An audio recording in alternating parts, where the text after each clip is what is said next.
Terima kasih Tuhan. Terima kasih Tuhan. Bagimu segala hormat, pujian, dan kemuliaan. Dalam nama Yesus. Semua yang percaya katakan amin.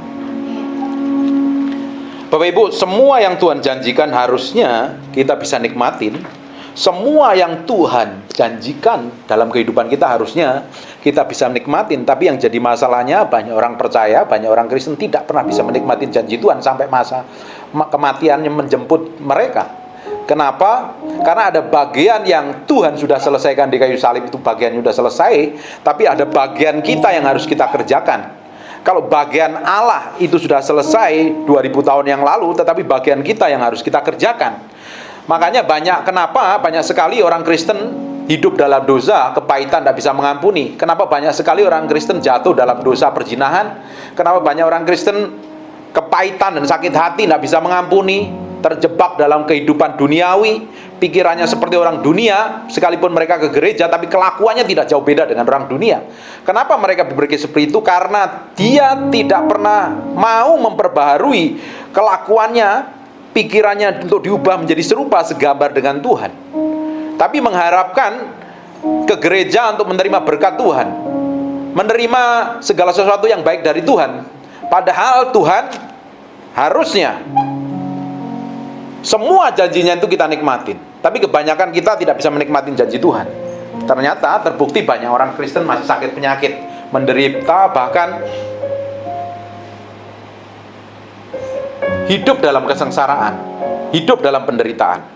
Padahal Tuhan berjanji, kalau aku datang untuk memberikan kamu hidup, dan supaya kamu hidup dalam kelimpahan, untuk menikmati hidup dalam kelimpahan. Tapi kenyataannya banyak orang Kristen tidak bisa menikmati itu. Kenapa? Karena ada bagian yang harusnya kita kerjakan setiap hari, supaya kita bisa menikmati janji Tuhan. Kalau tidak, kehidupan kita tidak akan berkemenangan. Berapa banyak orang Kristen hidupnya babak belur?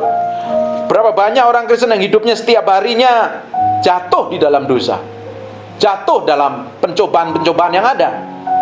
Karena dia tidak ngerti bahwa kalau kita ini hidup di dalam Tuhan dan berjalan bersama Tuhan, harusnya hidup kita berkemenangan di dalam Tuhan.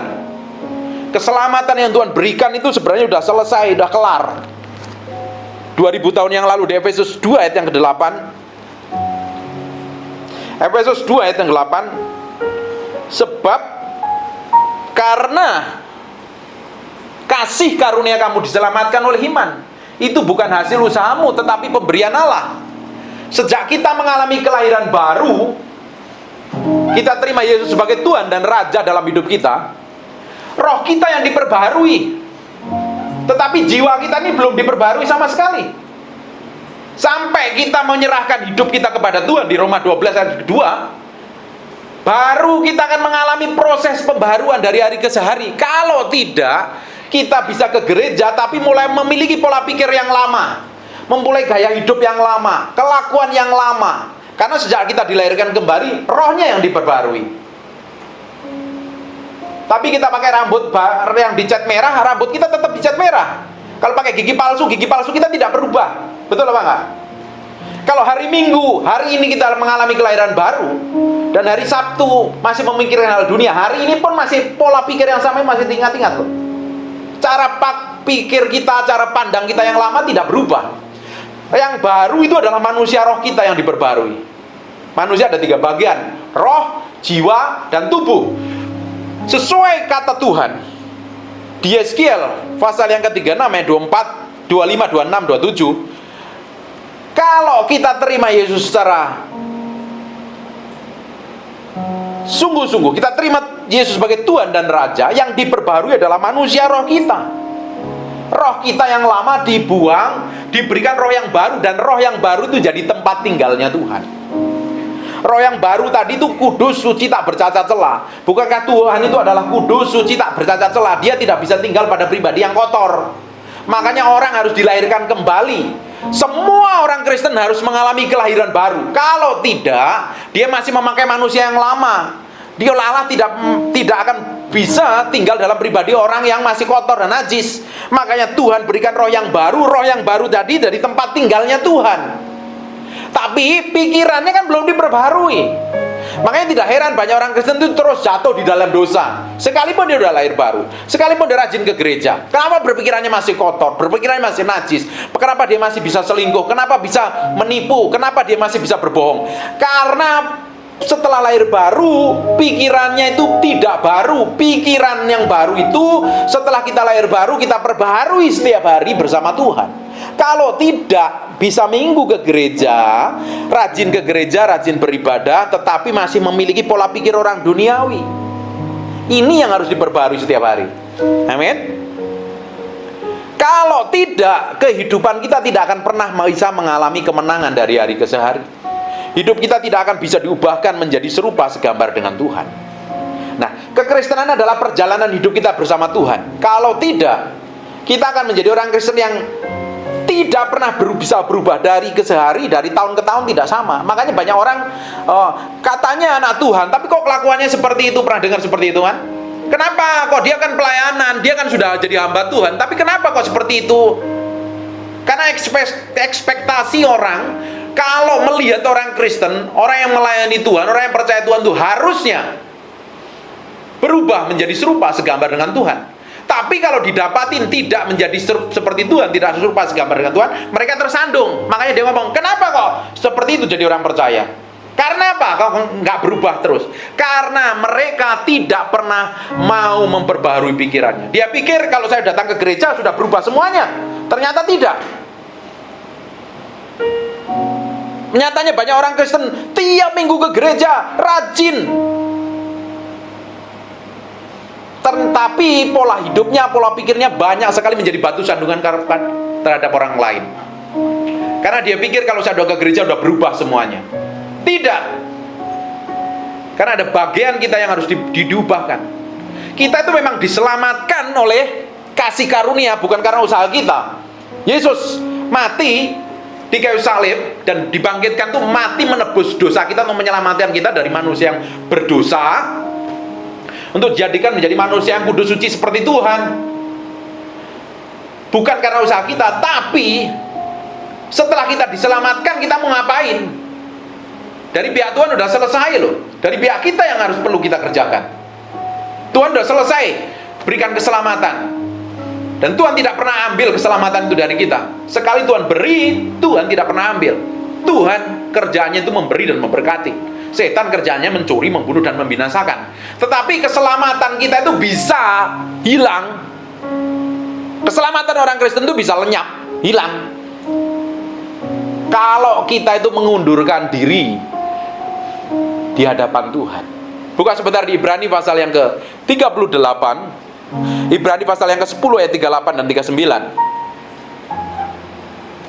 Ibrani 10 ayat 38 39. Tetapi orangku yang benar artinya orang yang sudah dilahirkan kembali. Orang yang ngakunya Kristen, orang yang sudah percaya Yesus Kristus sebagai Tuhan, namanya orangku. Tuhan sebut sebagai orangku kok. Bukan orang dunia loh dia.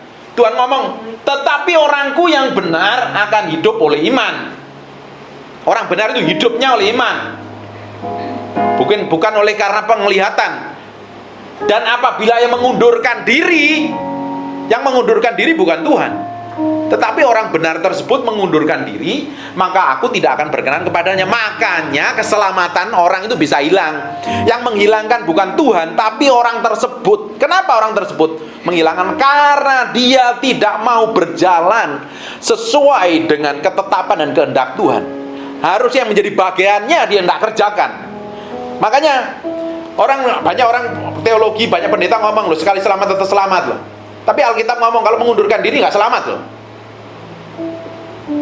Bagaimana orang sudah minggu ke gereja, rajin ke gereja, angkat tangan, nyembah haleluya, tapi simpan kepahitan? Alkitab ngomong 1 Yohanes 3 ayat yang ke-15, barang siapa membenci sesamanya, dia adalah seorang pembunuh manusia. Dan seorang pembunuh manusia tidak berhak mendapat kerajaan Allah. Kan ada bagian kita yang harus kita kerjakan untuk mengampuni, melepaskan pengampunan. Di Matius juga jelaskan yang sama. Kalau kamu persembahkan korban dan kamu ingat sesuatu kepada saudaramu yang lain, baru gegeran, baru ribut, baru kesel, stop ibadah, stop berdoa, temuin orang itu, beresin dulu, baru persembahanmu diterima di hadapan Tuhan. Kalau enggak, persembahanmu bau najis di hadapan Tuhan. Buat apa jerit-jeritan, berdoa, jerit, nyembah, gemetar-gemetar, tetapi kita simpen jengkel, simpen kepahitan dengan orang lain, percuma saja ibadah kita, tidak berkenan di hadapan Tuhan. Di Matius juga jelaskan, kalau kita tidak mengampuni sesama kita yang bersalah kepada kita, Bapa kita yang di surga juga tidak mengampuni. Artinya keselamatan kita bisa hilang kalau tidak mengerjakan yang menjadi bagian kita setelah kita menjadi orang percaya. Amin. Di Roma 12 ayat yang kedua, kita harus terus memperbarui pikiran kita menjadi serupa segambar dengan Tuhan.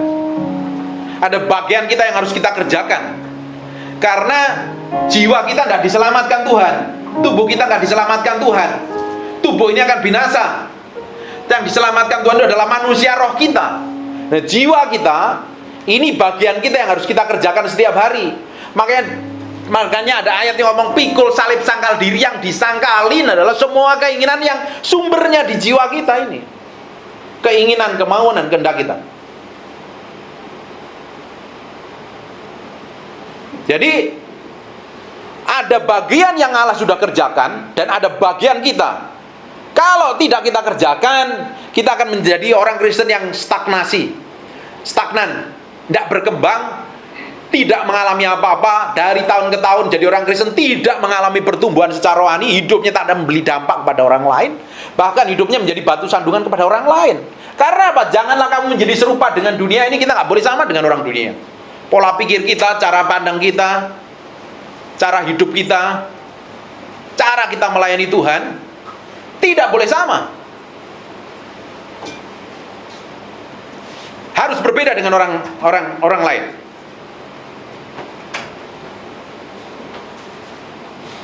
Janganlah kamu menjadi serupa dengan dunia ini, tetapi berubahlah. Kita disuruh berubah.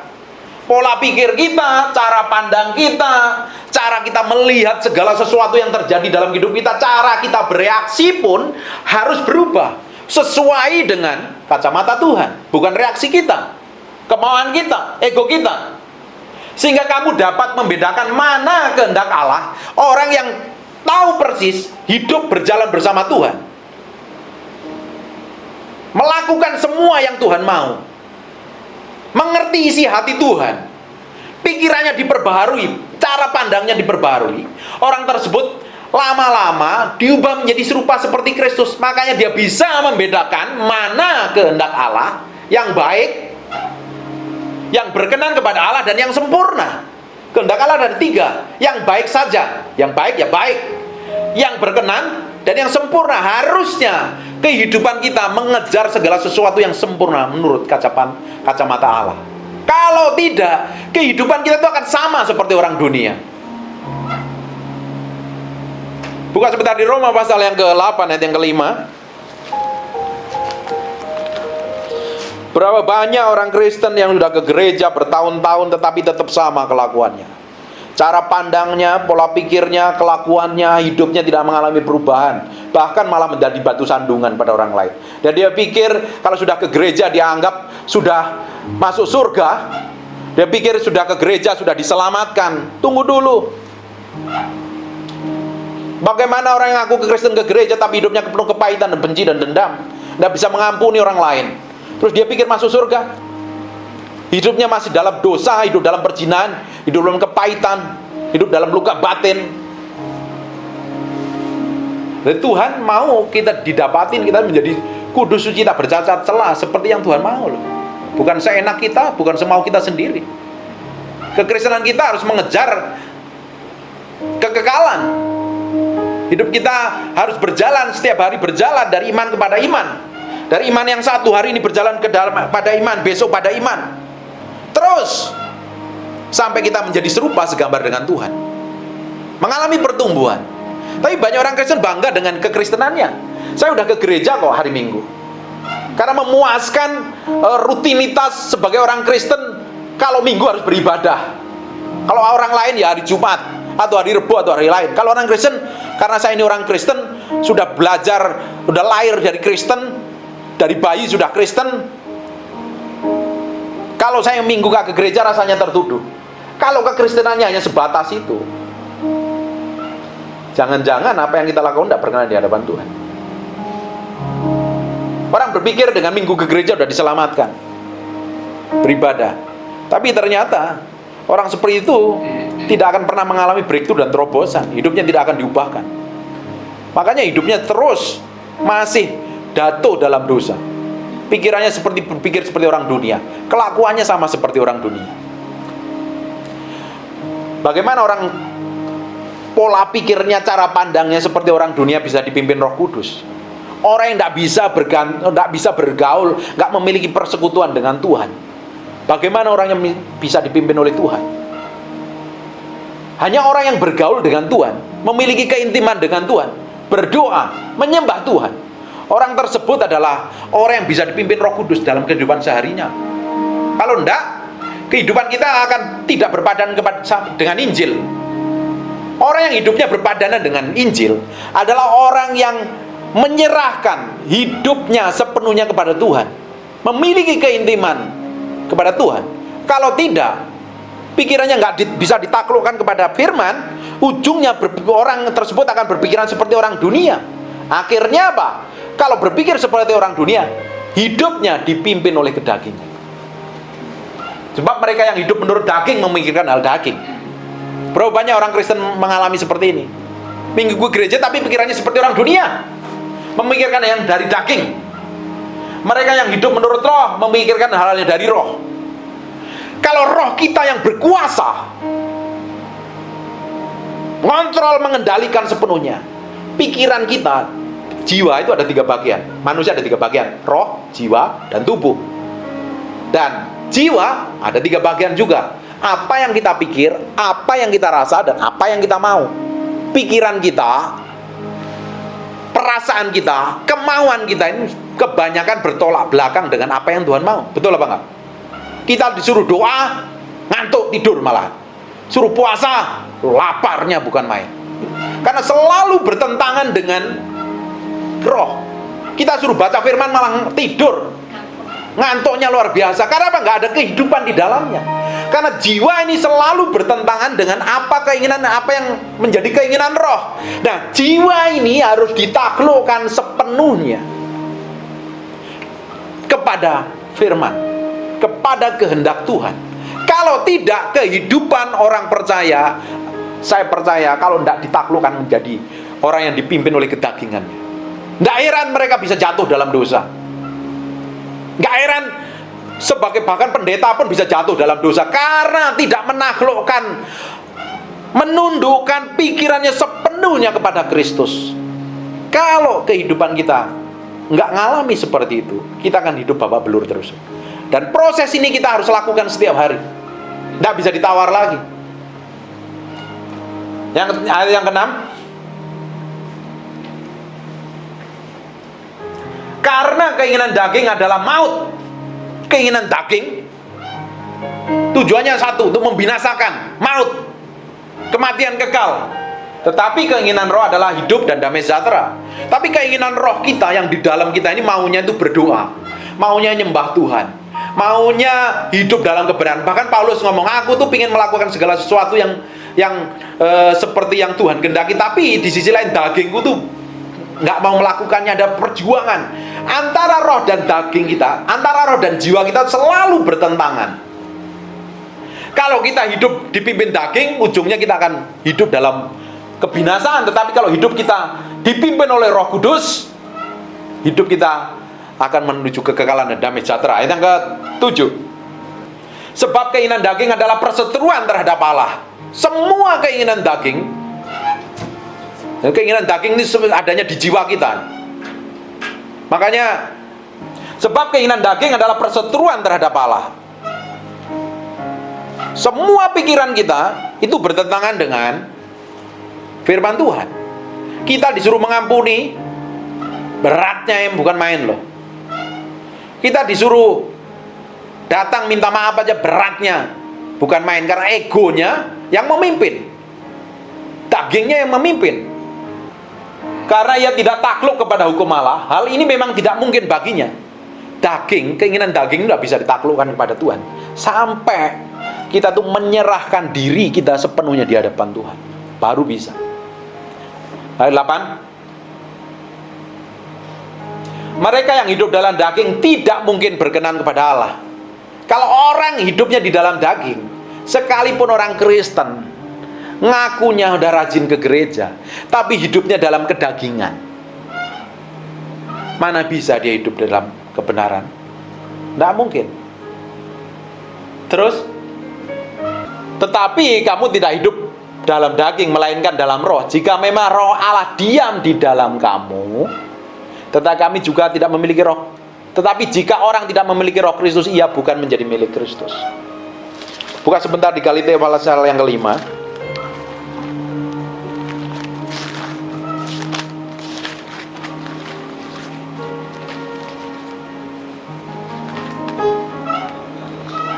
Galatia.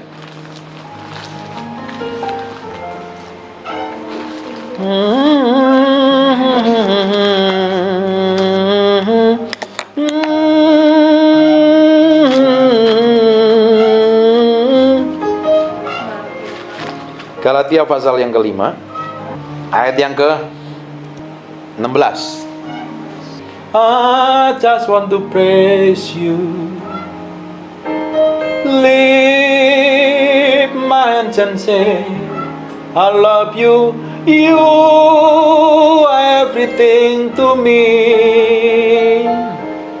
Maksudku ialah hiduplah oleh roh, maka kamu tidak hidup menurut daging. Harusnya, Bapak Ibu perhatikan saya, maksudku ialah hiduplah oleh roh, roh yang diperbarui, roh kita yang diperbarui, yang menjadi serupa segambar dengan Tuhan. Makanya roh kita setelah kita lahir baru, roh kita itu kudus, suci, tak bercacat celah seperti yang Tuhan, seperti Tuhan. Makanya Tuhan mau tinggal di dalam kita. Kalau diri kita najis, diri kita kotor, roh manusia kita yang lama tidak diperbarui, Allah tidak mau tinggal. Karena Allah itu kudus, Allah itu suci, tak bercacat celah, dia tidak bisa menyatu dengan dosa. Makanya kita perlu dilahirkan kembali. Manusia yang roh lama kita yang mati, dibuang. Di Yeskiel pasal yang ke-36 ayat 25-27 dijelaskan, kita diberikan roh yang baru, dan roh yang baru itu jadi tempat tinggalnya Allah. Dan roh ini selalu berkomunikasi dengan roh Allah. Makanya kita harus mengikuti, dipimpin oleh roh tersebut, supaya kita tidak mengikuti semua keinginan daging kita. Daging maunya segala sesuatu yang enak, daging maunya berzina, selingkuh, hidup dalam dosa, berpikiran kotor, berpikiran najis. Semua pikiran daging itu berseteru dengan Allah. Makanya kita harus hidup dipimpin oleh roh, maka kamu tidak akan menuruti keinginan daging. Sebab keinginan daging berlawanan dengan keinginan roh, dan keinginan roh berlawanan dengan keinginan daging. Ini tidak bisa bersatu. Antara keinginan roh dan keinginan daging ini tidak bisa bersatu, karena keduanya bertentangan. Sehingga kamu setiap kali tidak melakukan apa yang kamu kehendaki, karena bertentangan.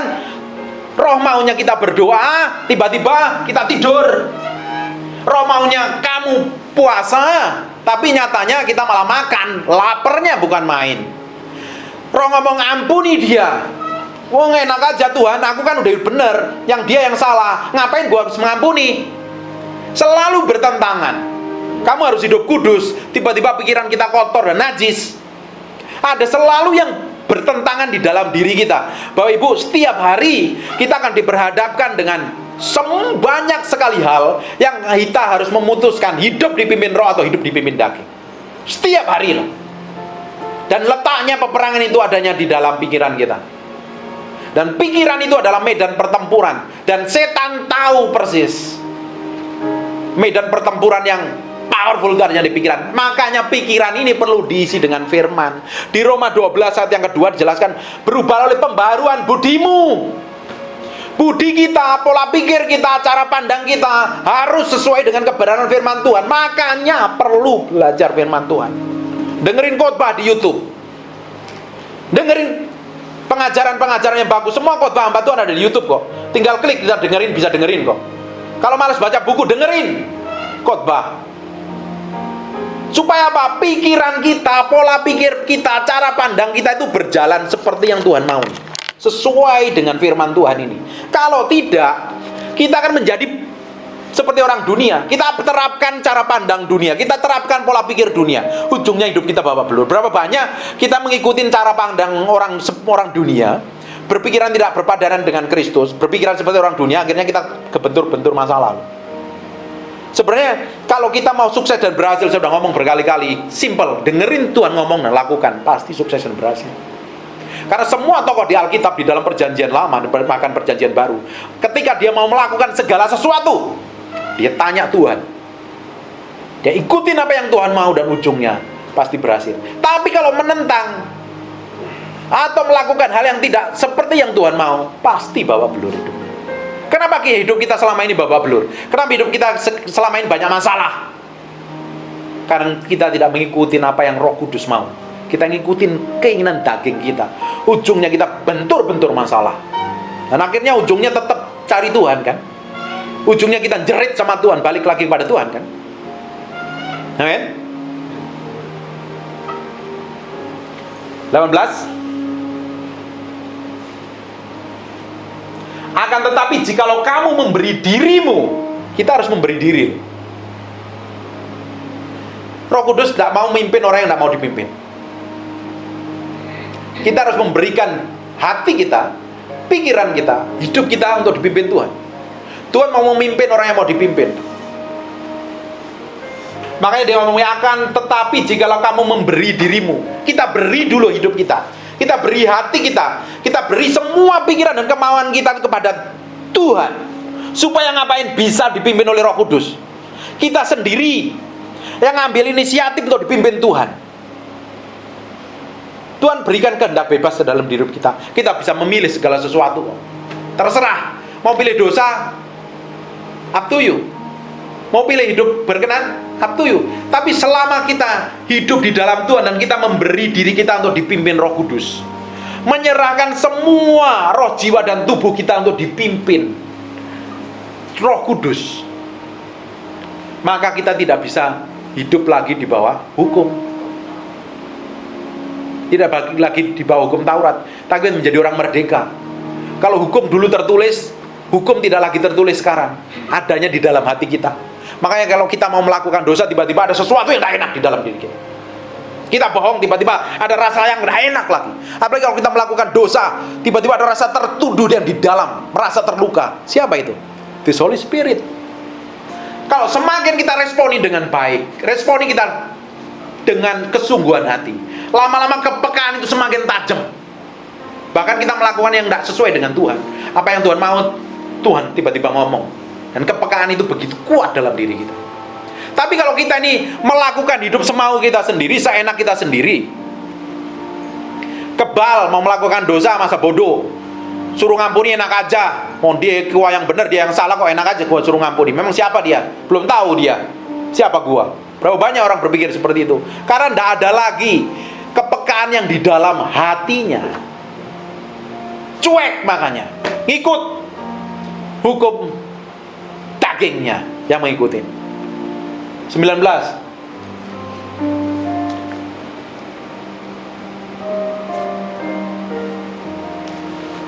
Perbuatan daging telah nyata, yaitu percabulan, kecemaran, dan hawa nafsu. Bapak Ibu, semua perbuatan daging itu tidak berkenan di hadapan Tuhan. Salah satunya percabulan. Orang cabul itu, yang kotor itu bukan dalam perbuatan, masih dalam pikiran. Cabul, pikirannya itu kotor dan najis di hadapan Tuhan. Terus selalu bikin cemar dan dipenuhi dengan hawa nafsu. Kalau kita hidup dipimpin oleh Roh Kudus, kita bisa mengendalikan diri kita dengan baik. Kita bisa menguasai diri kita dengan baik. Bisa mengontrol segala sesuatu yang sifatnya daging dalam diri kita itu dengan baik. Kita bukan menjadi orang yang berangasan, liar, mudah marah, emosi, meledak-meledak, dipenuhi hawa nafsu, pikiran kotor dan pikiran najis. Tapi kita bisa menaklukkan semua pikiran ini kepada kehendak Tuhan.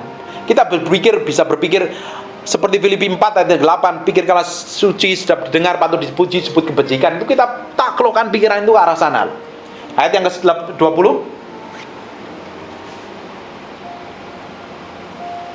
penyembahan berhala. Hari ini menyembah berhala tidak harus ke pohon beringin yang tinggi-tinggi, atau ke gunung, atau batu-batuan. Penyembahan berhala bisa saja kalau kita ini menomorduakan Tuhan dalam kehidupan kita, dalam hal apapun juga.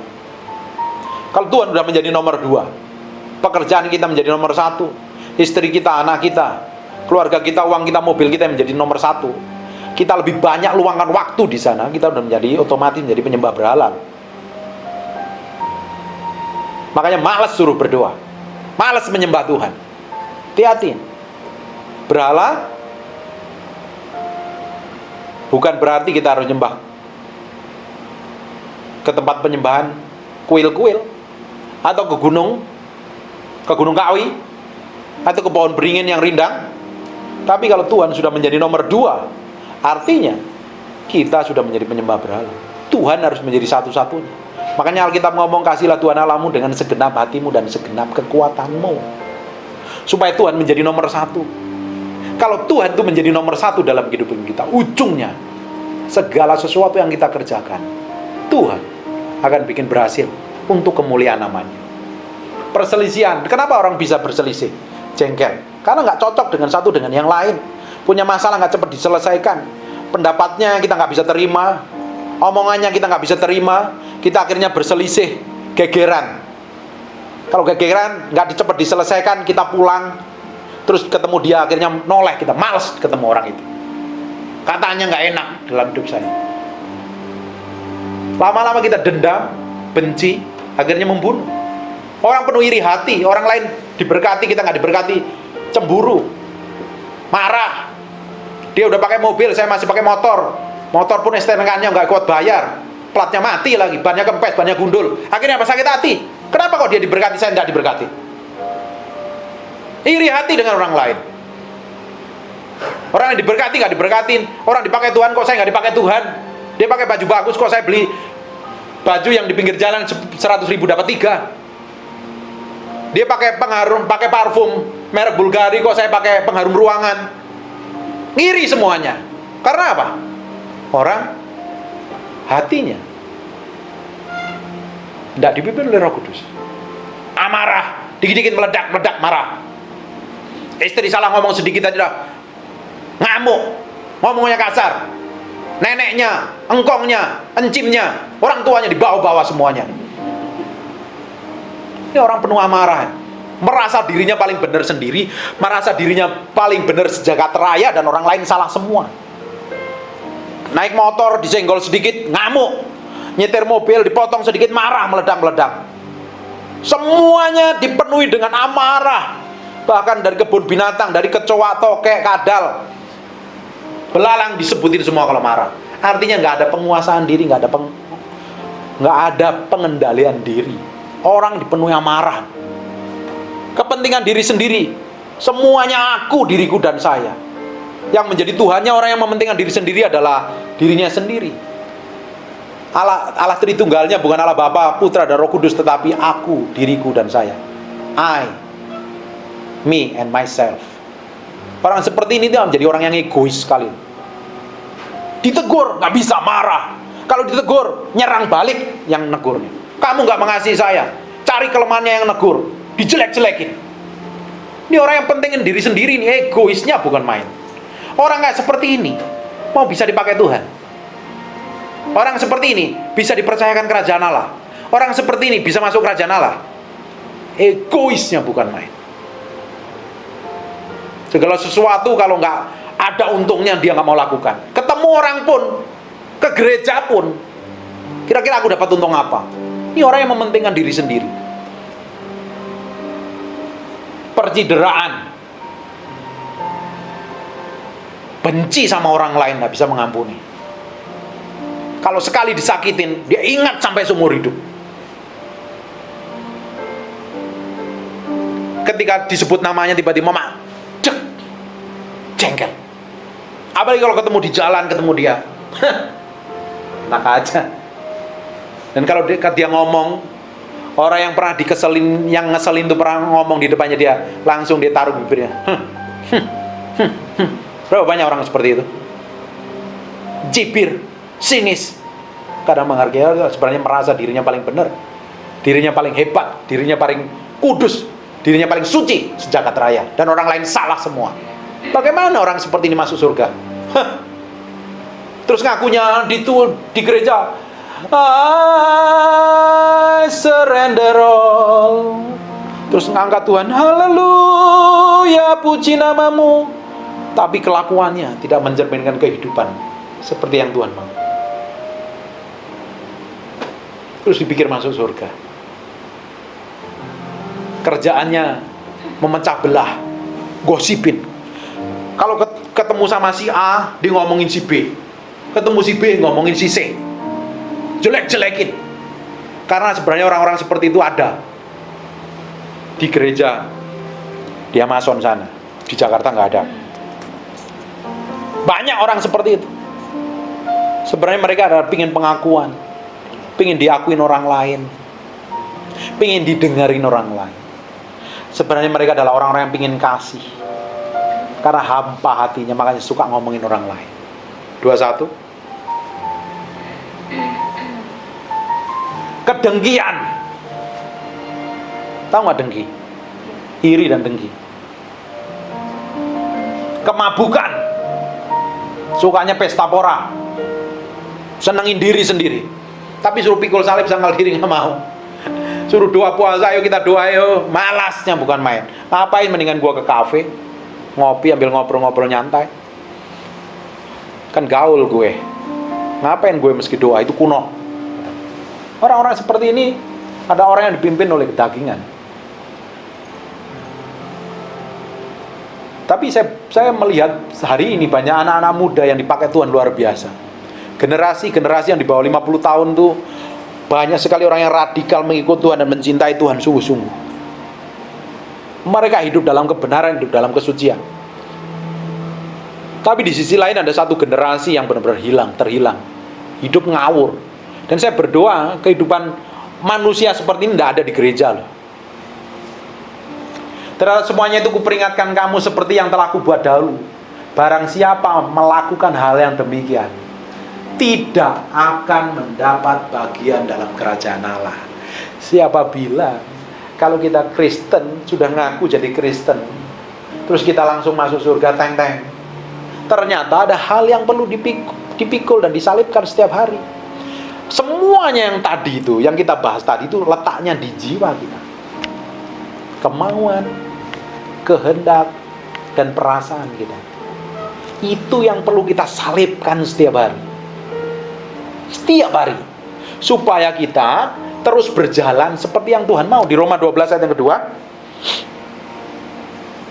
kalau tidak, hidup kita itu akan dipimpin kedagingan setiap hari, akan jatuh terus dalam dosa, gagal, stres, panik, babak belur. Berapa banyak orang Kristen yang hidupnya babak belur terus, nggak pernah mengalami kemenangan. Jangan-jangan di area sini yang perlu diperbarui. Area ini yang selama ini nggak dipedulikan. Dan hari ini, ketika Bapak Ibu mendengar dan saudara-saudara terkasih ini mendengar apa yang saya sampaikan, ini sebagai satu awal perubahan menjadi serupa segambar dengan Tuhan. Janganlah kamu menjadi serupa dengan dunia ini, tapi berubah oleh pembaruan budimu. Kita tuh harus berubah oleh pembaruan. Budi kita harus diperbarui. Roh kita sudah dilahirkan kembali, sudah baru. Tetapi pikiran kita setelah lahir baru masih tetap yang sama. Kita seringkali masih memikirkan hal yang jelek, hal yang kotor, hal yang najis. Kalau hari ini kita lahir baru hari ini benar-benar keterima Yesus, sudah mengalami kelahiran baru, tapi kita masih simpen kemarin, masih jengkel sama orang lain. Jengkel itu masih ada loh. Dan itu yang harus dilepaskan. Berulang itu yang harus diperbarui. Itu yang harus diperbarui. Jadi ada bagian yang harus kita perbarui demi hari, dari hari ke sehari, supaya kita tuh berjalan dalam ketetapan Tuhan. Makanya jadi orang Kristen harus pikul salib sangkal diri. Yang dipikul, yang disalib sangkal diri itu apanya? Semua yang di jiwa kita tadi harus disalibkan, disangkali, supaya jiwa kita tunduk dan takluk pada keinginan roh, dan kita menjadi orang yang bisa dipimpin oleh Roh Kudus. Kalau orang dipimpin oleh Roh Kudus, hidupnya akan mengalami kemenangan dari sehari ke sehari, dan kita akan diubah menjadi serupa segambar dengan Allah. Amin. Kalau tidak, kehidupan kita akan terus babak belur, stres, panik, sakit hati, jengkel, kepahitan, tidak bisa mengampuni, malas berdoa, malas mencari Tuhan. Dan apa yang dilakukan terus dari tahun ke tahun seperti itu. Kehidupannya nggak pernah menjadi berkat, malah menjadi batu sandungan. Pikiran kita, kemauan kita, kehendak kita itu harus ditaklukkan sepenuhnya kepada Kristus.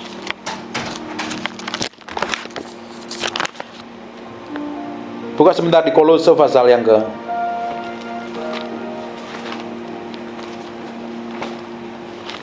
diberkati hari ini. Amin. Kolose pasal yang ke 3 ayat yang pertama mulai.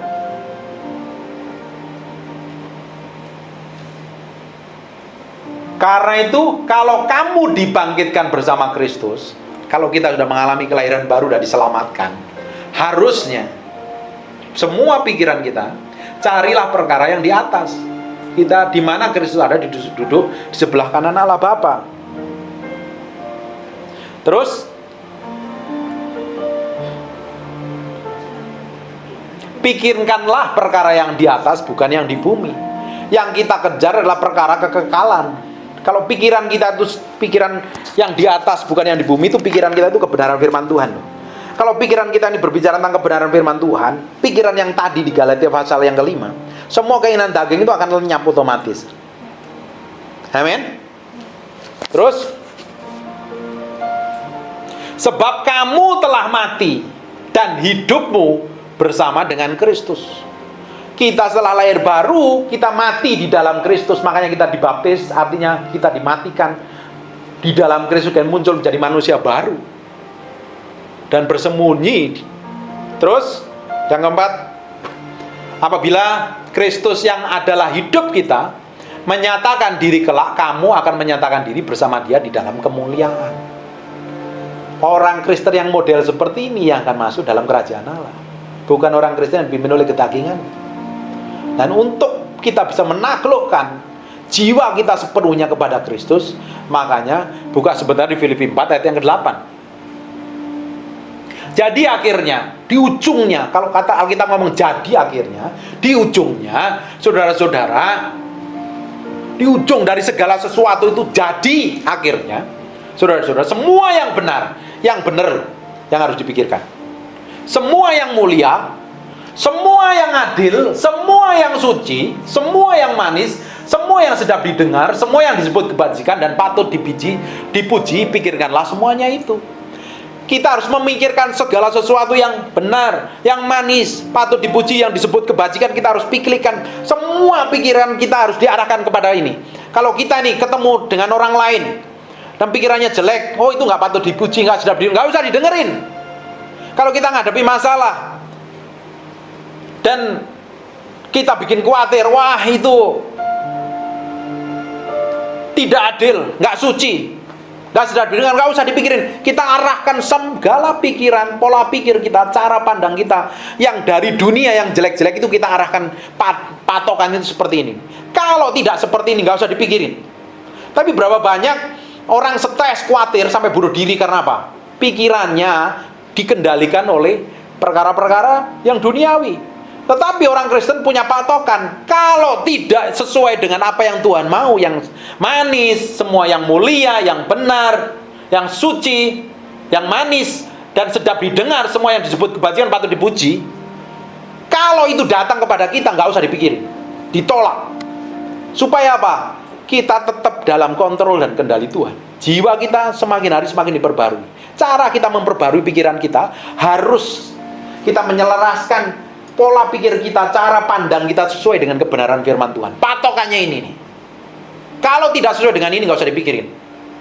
Pak, saya masih punya utang, saya belum bisa bayar. Iya, tahu. Tapi kita harus kembalikan kepada firman. Allahku akan mencukupi segala keperluanku menurut kekayaan dan kemuliaannya. Harus kembali kepada firman. Akhirnya apa? Jiwa kita tenang, tidak dikuasai oleh kekhawatiran dan ketakutan.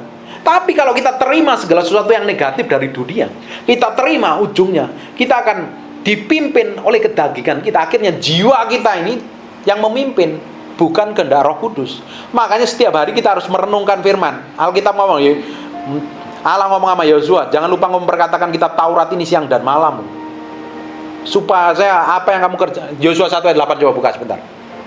Bapak Ibu, saya udah ngomong tentang pembaharuan pikiran ini, saya udah bahas, sudah hari yang ke-10. Bapak Ibu bisa dengerin di YouTube saya. Jangan lupa subscribe ya. Namanya Peter Guntur. Janganlah engkau lupa memperkatakan kitab Taurat ini, tetapi renungkanlah itu siang dan malam. Kita disuruh memperkatakan, tidak hanya memperkatakan, kita disuruh merenungkannya. Pagi saja, sore saja, atau apa ini? Siang dan bisa ditawar nggak? Nggak bisa ditawar. Supaya engkau bertindak hati-hati, karena kita dengar firman Tuhan, kita menyelidiki kebenaran firman Tuhan, patokan-patokan, relnya, jalurnya, ketetapan Tuhan, akhirnya kita tahu segala sesuatu yang kita kerjakan itu kita hati-hati. Jangan-jangan apa yang kita kerjakan tidak sesuai dengan berkenan dengan hadapan Tuhan. Makanya kita tahu patokannya yang jelas, supaya engkau bertindak sesuai dengan segala yang tertulis di dalamnya, sebab dengan demikian perjalananmu akan berhasil dan engkau akan beruntung. Simple. Kalau kita mau berhasil dan beruntung, dengerin suara Tuhan dan lakukan. Kelar. Buka sebentar di Mazmur pasal yang pertama. Kalau kita hari ini seringkali babak belur, jangan-jangan kita nggak melakukan seperti apa yang Tuhan mau. Kita tidak mengerjakan seperti apa yang Tuhan inginkan. Mazmur pasal yang pertama, ayat pertama. Berbahagialah orang yang tidak berjalan menurut nasihat orang fasik. Bukankah orang dunia adalah orang fasik?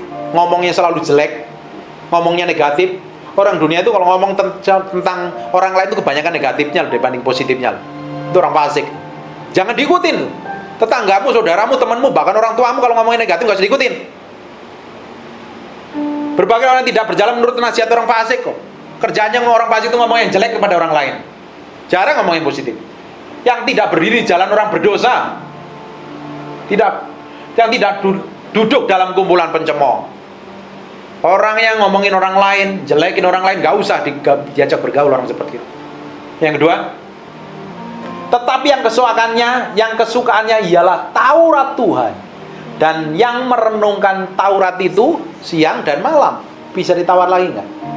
Nggak bisa ditawar. Ini bagian kita, supaya kita itu takluk, hidup kita, pikiran kita, kehendak kita takluk pada pusat kehendak Tuhan. Coba buka sebentar di Mazmur pasal yang ke-91 ayat yang terakhir. Yosua ngomong bahwa kita harus merenungkan kitab ini, Taurat ini siang dan malam. Mazmur pasal pertama ngomong juga siang dan malam. Mazmur 91 ayat yang pertama. Mazmur 91 ayat yang pertama. Orang yang duduk dalam lindungan yang maha tinggi dan bermalam dalam naungan yang maha kuasa. Bermalam itu sejam 2 jam atau berjam-jam? Terus akan berkata kepada Tuhan, tempat perlindunganku dan pertahananku, Allahku yang kupercaya. Ayat pertama balik. Orang yang duduk dalam lindungan yang maha tinggi. Kayak Bapak Ibu, duduk itu gak bisa sebentar. Perlu waktu, diperlukan ketekunan. Dan bermalam artinya memberikan waktu yang lebih lama lagi untuk bergaul, bersekutu dengan Tuhan, bergaul dengan Tuhan, bergaul dengan firman. Baru orang itu bisa menikmati semua janji di ayat 1 sampai ayat yang selanjutnya. Kalau tidak, kita bisa ngaku ke gereja, tapi hidup kita babak belur, hidup kita dipimpin daging.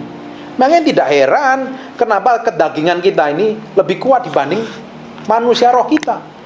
Kenapa kita ini udah rajin ke gereja, tapi perbuatan kita tidak seperti apa yang Tuhan mau, malah kedagingan, keinginan daging yang kuat menguasai. Kecenderungan untuk berbuat dosanya itu lebih kuat, karena kita tidak pernah mau memperbaharui pikiran kita di dalam Kristus. Kalau kita tidak mau memperbaharui pikiran kita, kita menjadi pikiran seperti orang dunia, keselamatanmu akan hilang. Karena tidak berhak orang yang berpikiran seperti orang dunia masuk dalam kerajaan Allah, seperti Galatia tadi katakan. Amin. Kalau Alkitab ngomong pikul salib sangkal diri, yang disangkalin apanya? Semua pikiran jahat di jiwamu, kemauanmu harus disangkalin yang bertolak belakang dengan kebenaran firman Tuhan. Kehendakmu, apa yang kamu pikirin yang tidak sesuai kebenaran firman harus disangkali, disalibkan setiap hari. Perasaanmu yang gak mengampuni, yang ego itu harus disalibkan. Yang mementingkan diri sendiri harus disalibkan.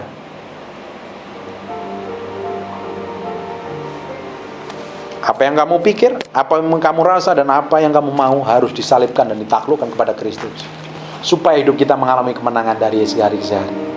Kalau kita ngalami ini seperti ini, hidup kita akan menjadi berkat bagi banyak orang. Enak nggak? Nggak enak. Bapak Ibu dengerin khotbah ini enak, tapi waktu Bapak Ibu mengalaminya, praktek hidupnya akan jerit-jeritan nangis di hadapan Tuhan, akan mengalami berdarah-darah. Waktu mengalami proses itu, reaksi kita harus tetap tenang dalam hadirat Tuhan. Gak usah komplain, gak usah nyalain, apalagi nyalain Tuhan. Nikmatin proses itu, karena Tuhan mau hati kita untuk semakin disempurnakan, diubah menjadi serupa segambar dengan Yesus Kristus Tuhan. Di ujungnya ada breakthrough dan terobosan, ada kelimpahan dan berkat. Bayangin, kalau hidup kita didapatin berkenan di hadapan Tuhan,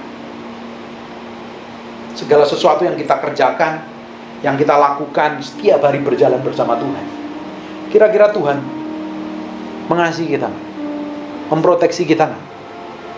Kita didapati menjadi orang yang berkenan, menyukakan Tuhan nggak? Bagian kita adalah menyukakan Tuhan, menyenangkan Tuhan, nggak ada yang lain. Kita ini, hidup kita sepenuhnya adalah milik Kristus. Kalau kita ini orang yang lahir baru, bukan hidupku, bukan aku lagi, tapi Kristus yang di dalam aku. Harusnya Kristus yang memimpin, Kristus yang mengendalikan, Kristus yang menjadi pusatnya. Makanya kalau Bapak Ibu berjalan, bekerja, melakukan aktivitas apapun juga setiap hari bersama Tuhan, ujungnya Tuhan akan berikan kasih karunia melimpah. Tuhan sertai, Tuhan lindungi, Tuhan bikin berhasil. Mudah Tuhan untuk memberkati, mudah Tuhan untuk mempromosi, mudah Tuhan untuk mengangkat orang-orang yang hatinya melekat kepada Tuhan. Tapi orang yang hidupnya dipimpin oleh kedagingan dan merasa hidup kudus dan suci seperti orang Farisi, itu kalau berdoa, Tuhan aku gak seperti mereka, kau lihat persembahanku itu lebih banyak daripada orang itu, kau lihat aku ini sudah pelayanan bertahun-tahun, aku gak seperti mereka Tuhan. Dan merasa dirinya paling benar, merasa dirinya paling masuk surga. Nggak taunya semua yang dilakukan itu bertentangan dengan apa yang Tuhan mau, dan tidak didapat menjadi orang yang berkenan di hadapan Tuhan. Ujungnya kan dibuang. Keselamatan sudah selesai di kayu salib 2000 tahun yang lalu. Kita pasti diselamatkan kalau kita hidup dalam kebenaran. Itu rohmu yang diselamatkan, tapi ada bagian dari jiwamu yang harus diperbarui dari hari ke hari menjadi serupa segambar dengan Tuhan. Kalau tidak, kita bisa diselamatkan menjadi orang Kristen, duduk di gereja, tapi kelakuan kita seperti orang dunia. Persis seperti orang dunia. Pikirannya kotor, kelakuannya jahat, tidak bisa mengampuni, mentingkan diri sendiri, egois. Jahatnya bukan main sama orang lain. Terus berpikir masuk surga, tunggu dulu. Amin. Saya berdoa, apa yang saya sampaikan ini merubah kehidupan Bapak Ibu menjadi serupa segambar dengan Tuhan setiap hari. Dengarnya memang tidak enak, tapi ujungnya kita akan dibawa menjadi serupa segambar dengan Tuhan. Ujungnya kita akan dapati menjadi orang yang berkenan di hadapan Tuhan. Makanya saya itu, kalau Bapak Ibu perhatikan apa yang saya sampaikan itu selalu keras. Keras bukan untuk marahin Bapak Ibu, keras terhadap semua keinginan daging. Bapak Ibu bisa dengar khotbah saya di YouTube. Semua yang saya sampaikan itu menyakitkan buat daging, nggak enak didengerin telinga. Ngomongnya ketus, mukanya pendetanya juga nggak menarik, ganteng juga nggak terlalu ganteng. Yang ngomong ganteng hanya mama saya di Jawa, yang lain nggak bilang ganteng. Mama saya dan Tuhan Yesus. Kalau kita didapati menjadi serupa segambar dengan Tuhan, kita akan dapatin menjadi ganteng-ganteng dan cantik-cantik di pemandangannya Tuhan. Menjadi orang yang dikasihi Tuhan lebih daripada yang lain. Tutup Alkitab, tutup matamu. I surrender all. I surrender all.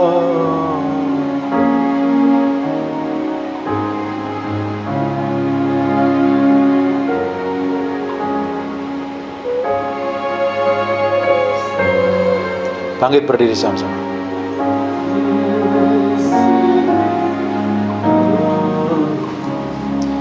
I surrender all. I surrender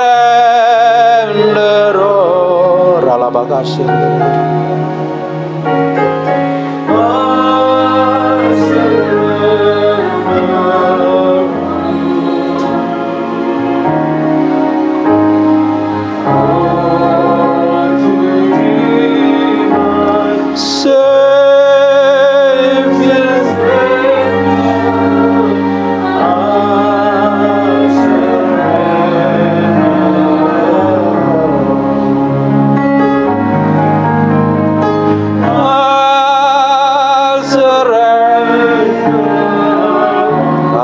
Sindurana mata pakai.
Ralabakashana mata bakara bashin.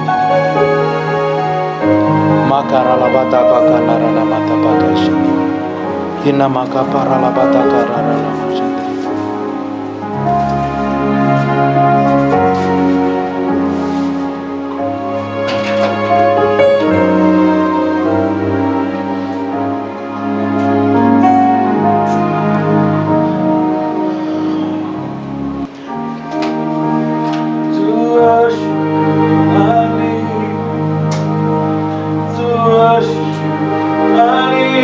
I need to worship you.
the Lamb.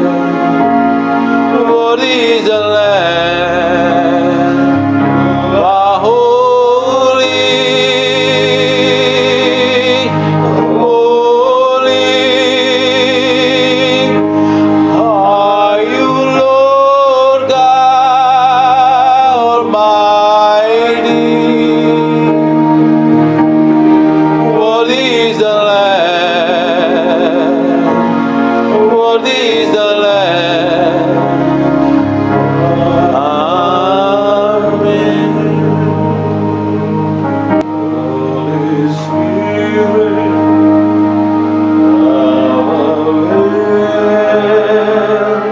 come in this place. Holy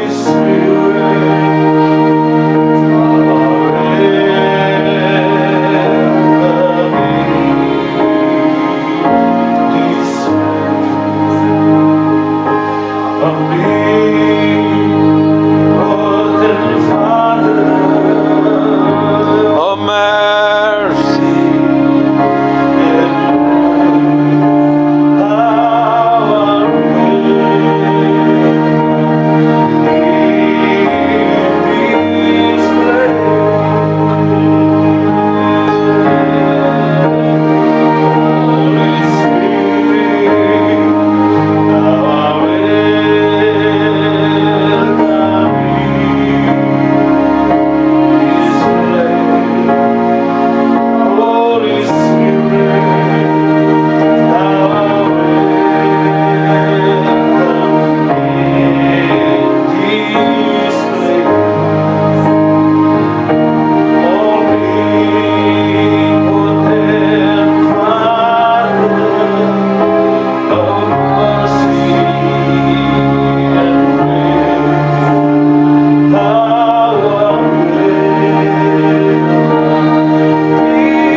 Spirit, thou art welcome in. Holy Spirit, thou art welcome in this place. Omnipotent Father, of mercy and grace, thou art welcome in this place. Bapa, hambamu berdoa dalam nama Yesus.